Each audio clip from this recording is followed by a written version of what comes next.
ശബരിമല സ്വർണ്ണ കവർച്ചയിൽ അറസ്റ്റിലായ ദേവസ്വം മുൻ പ്രസിഡന്റ് എ പത്മകുമാറിന്റെ പങ്കിൽ കൂടുതൽ അന്വേഷണത്തിന് പ്രത്യേക അന്വേഷണ സംഘം ഉടൻ കസ്റ്റഡിയിൽ വാങ്ങി ചോദ്യം ചെയ്യാനാണ് നീക്കം. സ്വർണ്ണ കവർച്ചയ്ക്ക് പിന്നിൽ വൻ റാക്കറ്റ് എന്ന സൂചനയും SITക്ക് ലഭിച്ചിട്ടുണ്ട്.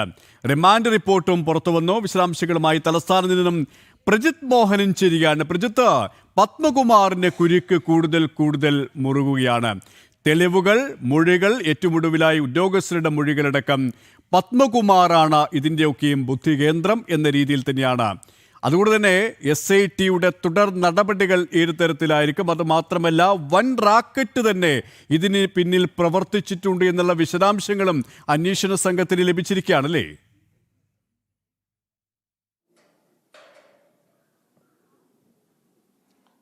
കെപി, അന്വേഷണം ആ രീതിയിൽ തന്നെയാണ് മുന്നോട്ട് പോകുന്നത്. പ്രത്യേകിച്ച് രാജ്യാന്തര സ്വർണ്ണക്കടത്ത് സംഘങ്ങൾക്ക് ഇതുമായി ബന്ധമുണ്ടോ എന്നുള്ള പരിശോധനയിലേക്ക് അന്വേഷണ സംഘം കടക്കുകയാണ് എന്നുള്ളതാണ് നമുക്ക് ലഭ്യമാകുന്ന വിവരം. അതിന് വേണ്ടിയിട്ടുള്ള ചോദ്യം ചെയ്യലുകൾ തുടരും എന്നുള്ളതും വ്യക്തമാക്കുന്നു. അപ്പോൾ സ്വാഭാവികമായും പത്മകുമാറിനെ വീണ്ടും കസ്റ്റഡിയിൽ വാങ്ങി ചോദ്യം ചെയ്ത് മൊഴി വീണ്ടും രേഖപ്പെടുത്തേണ്ടതുണ്ട്. ഇപ്പോൾ അന്വേഷണ സംഘത്തിന്റെ ഇത്തരം സംശയങ്ങളിൽ ഒരു വ്യക്തത വരുത്തണമെങ്കിൽ വീണ്ടും പത്മകുമാറിനെ കസ്റ്റഡിയിലെടുത്ത് ചോദ്യം ചെയ്തേ മതിയാകൂ. അതിനുള്ള നടപടിക്രമങ്ങളുമായി അന്വേഷണ സംഘം പോവുകയാണ്. അതുകൊണ്ട് തന്നെ വളരെ പെട്ടെന്ന് തന്നെ കസ്റ്റഡി അപേക്ഷ അടക്കം നൽകി നടപടികളുമായി മുന്നോട്ട് പോവുക എന്നുള്ളതാണ് അന്വേഷണ സംഘത്തിന് മുന്നിലുള്ള പ്രധാനപ്പെട്ട അടുത്ത നടപടി എന്നുള്ളത്. ഇതിൽ പത്മകുമാറിനെ ചോദ്യം ചെയ്യുന്നതോടെ കൂടെ മാത്രമായിരിക്കും. നേരത്തെ നമ്മൾ കഴിഞ്ഞ ബുള്ളറ്റുകളിലൊക്കെ നമ്മൾ ആവർത്തിച്ചതുപോലെ കടകംപള്ളി സുരേന്ദ്രനെതിരെ നൽകിയിട്ടുള്ള ഒരു മൊഴി പത്മകുമാറിൻ്റെതായിട്ടുണ്ട്. പ്രത്യേകിച്ച് അന്ന് ഈ ഉണ്ണികൃഷ്ണൻ പോറ്റിക്ക് സ്വർണം കൊടുത്തുവിടാനുമായി ബന്ധപ്പെട്ടുള്ള അപേക്ഷ, അത് ആദ്യം വരുന്നത് ഉണ്ണികൃഷ്ണൻ പോറ്റി ദേവസ്വം മന്ത്രിക്ക് നൽകിയ അപേക്ഷയാണ്. പിന്നീട് ഉദ്യോഗസ്ഥർ വഴി ദേവസ്വം ബോർഡിലേക്ക് എത്തുന്നത് എന്നുള്ള പത്മകുമാറിന്റെ മൊഴി നിൽക്കുന്നുണ്ട്. അപ്പോൾ അക്കാര്യത്തിലടക്കം കൂടുതൽ വ്യക്തത വരുത്തുന്നതിന് കൂടുതൽ വിശദമായ ചോദ്യം ചെയ്യലുകൾ എന്തായാലും അനിവാര്യമാണ്. ആ രീതിയിലേക്ക് അന്വേഷണ സംഘം ഉടൻ കടക്കുകയും ചെയ്യും. എന്തായാലും പത്മകുമാറിനെ കുറിച്ച് അല്ലെങ്കിൽ പത്മകുമാറിന്റെ ഇടപെടലുകളെ കുറിച്ചുള്ള കൃത്യമായ വിവരങ്ങളടങ്ങിയ റിമാൻഡ് റിപ്പോർട്ട് ഇപ്പോൾ പുറത്തു വന്നിട്ടുണ്ട്. 2019 ഈ ഉണ്ണികൃഷ്ണൻ പോറ്റിക്ക് സ്വർണ്ണപ്പാളികൾ കൊടുത്തുവിടുന്നതിന് വേണ്ടി പത്മകുമാർ നടത്തിയ ഇടപെടലുകൾ കൃത്യമായി വിശദീകരിച്ചുകൊണ്ടാണ് റിമാൻഡ് റിപ്പോർട്ടിന്റെ ഭാഗങ്ങൾ പുറത്തു വന്നിരിക്കുന്നത്.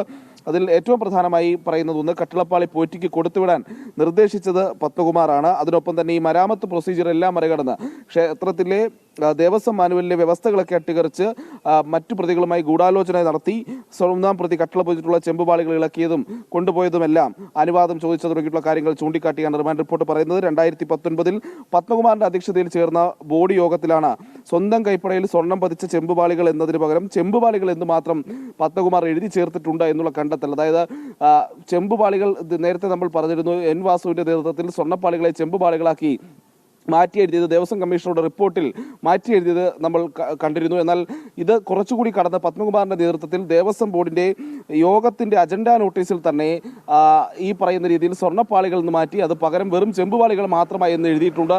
അത് എഴുതിയത് സ്വന്തം കൈപ്പടയിൽ പത്മകുമാറാണ് എഴുതിയത് എന്നുള്ളത് അന്വേഷണ സംഘം കണ്ടെത്തിയിട്ടുണ്ട്. അതോടൊപ്പം തന്നെ ഈ ഉണ്ണികൃഷ്ണൻ പോറ്റിയുടെ കൈവശം ഈ സ്വർണ്ണപ്പാളികൾ എത്തിച്ചേരുന്നതിന് വേണ്ടി സ്വർണം കവർച്ച ചെയ്യുന്നതിനുമെല്ലാം ആ പത്മകുമാർ ഒത്താശ ചെയ്തു എന്നുള്ള കണ്ടെത്തലും അന്വേഷണ സംഘത്തിൻ്റെതായി. അല്പസമയം മുമ്പ് കോഴിക്കോട് BJP മുൻ സംസ്ഥാന അധ്യക്ഷൻ K സുരേന്ദ്രൻ പറഞ്ഞ ഒരു കാര്യം ഈ ഒരു വിഷയത്തിൽ ശ്രദ്ധേയമാണ്. അദ്ദേഹം ആവശ്യപ്പെട്ടിരിക്കുന്നത് കടകംപള്ളി സുരേന്ദ്രനെ ചോദ്യം ചെയ്യണം, അറസ്റ്റ് ഉൾപ്പെടെയുള്ള നടപടിക്രമങ്ങളിലേക്ക് പോകണം. ഇപ്പോഴുള്ള ദേവസ്വം മന്ത്രിയടക്കം രാജിവെക്കേണ്ട ഒരു സാഹചര്യമാണ് ഉണ്ടായിരിക്കുന്നതെന്നാണ്. കാരണം നമുക്കറിയാം, ഉണ്ണികൃഷ്ണൻ പോറ്റിയിൽ നിന്നും തുടങ്ങി പല പേരുകളിലേക്ക് എത്തി നിൽക്കുകയാണ്. മുരാരി ബാബുലേക്കും സുധീഷ് കുമാറിലേക്കും വാസുവിലേക്കും പത്മകുമാറിലേക്കും. ഇനിയുള്ള ചോദ്യങ്ങൾ നീണ്ടുപോകുന്നത് കടകംപള്ളിയിലേക്ക് തന്നെയാണ്. പിന്നീടും പേരുകൾ മുന്നിലുണ്ട്. പക്ഷെ അവിടെയാണ് ചില സംശയങ്ങൾ ഉയരുന്നത്.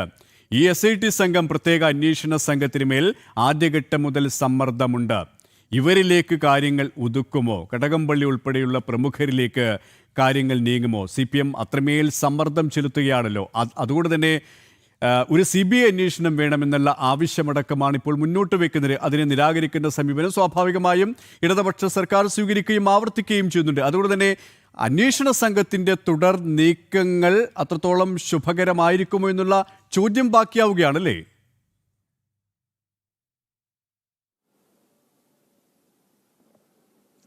കെ പി, ഈ വിഷയവുമായി ബന്ധപ്പെട്ട് ഒന്ന്, അന്വേഷണ സംഘത്തിന് മേൽ ഹൈക്കോടതിയുടെ കർശന നിരീക്ഷണമുണ്ട്. സർക്കാരിന് ഇടപെടാൻ കഴിയുന്നത് എത്രത്തോളമാണെന്നുള്ളത് കാത്തിരുന്ന് കാണേണ്ടിയിരിക്കുന്നു. പക്ഷേ നേരത്തെ ഈ എൻ വാസുവിൻ്റെയൊക്കെ അറസ്റ്റ് നടക്കുന്ന സമയത്ത് മുൻകൂട്ടി സർക്കാരിനെ അറിയിക്കുന്ന ഒരു സമീപനം അന്വേഷണ സംഘം സ്വീകരിച്ചു എന്നുള്ളതാണ് നമ്മൾ മനസ്സിലാക്കുന്നത്. അപ്പോൾ സ്വാഭാവികമായും ഈ നടപടിക്രമങ്ങളുമായി മുന്നോട്ട് പോകുന്നതിൽ സർക്കാരിൻ്റെ സമ്മർദ്ദം അത് എത്രത്തോളം ഉണ്ടാകുമെന്നുള്ളത് ഈ ഘട്ടത്തിൽ പറയാൻ കഴിയില്ല. കാരണം ഒന്ന്, കോടതിയുടെ മുന്നിലെത്തുമ്പോൾ ഈ കാര്യങ്ങളെല്ലാം അവിടെ വ്യക്തമാക്കേണ്ടതുണ്ട്. അതിന് എൻ വാസുവിൻ്റെ കാര്യത്തിലാണെങ്കിലും ശരി, പത്മകുമാറിൻ്റെ കാര്യത്തിലാണെങ്കിലും ശരി, പിന്നാലെ ഇനി നാളെ പത്മകുമാറിന്റെ മൊഴികൾക്കനുസരിച്ച് കടകംപള്ളി സുരേന്ദ്രനെ അടക്കമുള്ളവരെ ചോദ്യം ചെയ്യുമോ എന്നുള്ള കാര്യത്തിലുമൊക്കെ കോടതിക്ക് മുന്നിൽ അന്വേഷണ സംഘം വ്യക്തത വരുത്തേണ്ടി വരും. അക്കാര്യങ്ങളിലുള്ള നടപടികൾ വിശദീകരിക്കേണ്ടിയും വരും. അത് അതിന്റെ അന്വേഷണത്തിന്റെ ഒരു വശമാണ്. അതിൽ ഏറ്റവും പ്രധാനപ്പെട്ട കാര്യം, കടകംപള്ളി സുരേന്ദ്രനെ ചോദ്യം ചെയ്തു എങ്കിൽ മാത്രമാണ് ഇനി അടുത്ത ഘട്ട അന്വേഷണത്തിൽ പ്രത്യേക അന്വേഷണ സംഘം വ്യക്തമായി ഒരു ക്ലാരിറ്റിയോടെ മുന്നോട്ട് പോകുന്നു എന്ന് നമുക്ക് പറയാൻ കഴിയുക. കാരണം ഒന്ന്, പത്മകുമാർ നൽകിയിരിക്കുന്ന മൊഴി പ്രകാരമാണെങ്കിൽ, ഒന്ന്, ഈ നേരത്തെ തന്നെ പത്മകുമാറിന് ഈ പറയുന്ന രീതിയിൽ അല്ലെങ്കിൽ പത്മകുമാറിനെതിരെ കണ്ടെത്തലുകൾക്കനുസരിച്ച് കെ പി, നേരത്തെ തന്നെ പത്മകുമാറിന് ഉണ്ണികൃഷ്ണൻ പോറ്റി എന്ന് പറയുന്ന ഒരു സ്പോൺസർ ഈ ശബരിമലയിലെ സ്വർണ്ണപ്പാളികളുമായി ബന്ധപ്പെട്ട് ഉണ്ടാകുമെന്നുള്ള കാര്യം പത്മകുമാർ ദേവസ്വം ബോർഡ് യോഗത്തെ അറിയിച്ചിരുന്നു, അല്ലെങ്കിൽ ദേവസ്വം ബോർഡിനെ അന്ന് അറിയിച്ചിരുന്നു. അതിന് പിന്നാലെയാണ് ദേവസ്വം മന്ത്രിയുടെ ഓഫീസ് വഴി ഇത്തരമൊരു അപേക്ഷ, ഉണ്ണികൃഷ്ണൻ പോറ്റിയുടെ അപേക്ഷ ദേവസ്വം ബോർഡിലെ ഉദ്യോഗസ്ഥർക്കും തുടർന്ന് ദേവസ്വം ബോർഡിലേക്കും എത്തുന്നത്. അതിന് ബോർഡിലേക്ക് എത്തുന്ന സമയത്ത് ഉണ്ണികൃഷ്ണൻ പോറ്റിയുടെ ഈ അപേക്ഷയ്ക്കൊപ്പം ചെമ്പുപാളികൾക്ക് എന്നതിന് പുറത്തേക്ക് സ്വർണ്ണപ്പാളികൾ എന്ന് തിരുത്തി ചെമ്പുപാളികൾ എന്നുള്ള രേഖകളുമായി എൻ വാസു അടക്കമുള്ളവർ ഗൂഢാലോചനയുടെ ഭാഗമാകുന്നു. പിന്നാലെ ദേവസ്വം ബോർഡ് യോഗത്തിൽ അതിന്റെ അജണ്ടയിൽ സ്വർണ്ണപ്പാളികൾക്ക് പകരം ചെമ്പുപാളികൾ എന്നെഴുതി പത്മകുമാറും ഗൂഢാലോചനയുടെ ഭാഗമാകുന്നു. അപ്പോൾ ദേവസ്വം മന്ത്രിയുടെ ഓഫീസിൽ നിന്ന് അപേക്ഷ തുടങ്ങുന്നു. അതിനു വേണ്ടിയിട്ടുള്ള ഫയൽ വർക്കുകൾ മുരാരി ബാബു ആരംഭിക്കുന്നു. പിന്നീട് അത് സുധീഷ് കുമാറും എൻ വാസുവും കടന്ന് ദേവസ്വം ബോർഡിലേക്ക് എത്തുമ്പോൾ ഇതിനിടയിൽ സ്വർണ്ണപ്പാളികൾ ചെമ്പുപാളികളായി മാറ്റി ദേവസ്വം ബോർഡിന്റെ ഔദ്യോഗിക രേഖയുണ്ടാകുന്നു. പിന്നാലെ ദേവസ്വം ബോർഡ് യോഗത്തിന്റെ അജണ്ടയിൽ പോലും സ്വർണ്ണപ്പാളികളെ ചെമ്പുപാളികൾ എന്ന് മാറ്റി എഴുതുന്ന സാഹചര്യത്തിലേക്ക് കാര്യങ്ങൾ പോകുകയും ചെയ്യുന്നു. അപ്പോൾ ഒരു ഗൂഢാലോചന കൃത്യമായി നടന്നിട്ടുണ്ട് എന്നുള്ളത് വ്യക്തമാണ്. അതിന് മന്ത്രിയുടെ ഓഫീസിലടക്കം പങ്കുണ്ടോ എന്നുള്ള സംശയം ഈ ഘട്ടത്തിൽ സജീവമായി ഉയരുന്നുണ്ട്. പ്രത്യേകിച്ച് പത്മകുമാർ കടകംപള്ളി സുരേന്ദ്രന്റെ ഓഫീസിൽ നിന്നാണ് ഇത്തരമൊരു അപേക്ഷ ദേവസ്വം ബോർഡിലേക്ക് വന്നിരിക്കുന്നു എന്ന് പറയുമ്പോൾ തന്നെ അങ്ങനെ ഒരു ഗൂഢാലോചന സംശയം അവിടെ ഉയരുന്നുണ്ട്. അപ്പോൾ സ്വാഭാവികമായും ഇനി കടകംപള്ളി സുരേന്ദ്രനെ അടക്കം ചോദ്യം ചെയ്തായിരിക്കും അന്വേഷണ സംഘത്തിന് മുന്നോട്ട് പോകാൻ കഴിയുക എന്നുള്ളൊരു സാഹചര്യം അവിടെ നിലനിൽക്കുന്നു. അപ്പോൾ ഇനി അറിയേണ്ടത്, കടകംപള്ളി സുരേന്ദ്രനെ പ്രത്യേക അന്വേഷണ സംഘം ഈ സ്വർണ്ണക്കവർച്ച കേസുമായി ബന്ധപ്പെട്ട് ചോദ്യം ചെയ്യുമോ എന്നുള്ളതാണ്. അങ്ങനെ ഒരു ചോദ്യം ചെയ്യൽ ഉണ്ടാവുകയാണെങ്കിൽ അന്വേഷണം ശരിയായ രീതിയിലേക്കാണ് പോകുന്നത് എന്നുള്ളത് നമുക്ക് ഉറപ്പിച്ച് പറയാനും കഴിയും. എന്തായാലും മുരാരി ബാബു തൊട്ട്, അല്ലെങ്കിൽ ഉണ്ണികൃഷ്ണൻ പോറ്റി തൊട്ട് മുരാരി ബാബുവും സുധീഷ് കുമാറും പിന്നെ എൻ വാസുവും പത്മകുമാറുമായി ഇനിയിപ്പോൾ അന്നത്തെ ദേവസ്വം മന്ത്രി കൂടി ഈ കേസിൽ പ്രതി ചേർക്കപ്പെടുന്ന സാഹചര്യം ഉണ്ടാകുമോ എന്നുള്ളതെല്ലാം വളരെ ആകാംക്ഷയോടെ കാത്തിരിക്കുന്ന കാര്യം തന്നെയാണ്. എല്ലാവരും, പ്രത്യേകിച്ച് പത്മകുമാറിന്റെ മൊഴിയാണ് കടകംപള്ളി സുരേന്ദ്രനെ ഇപ്പോൾ കുരുക്കിലാക്കിയിരിക്കുന്നത് എന്നുള്ളതാണ്.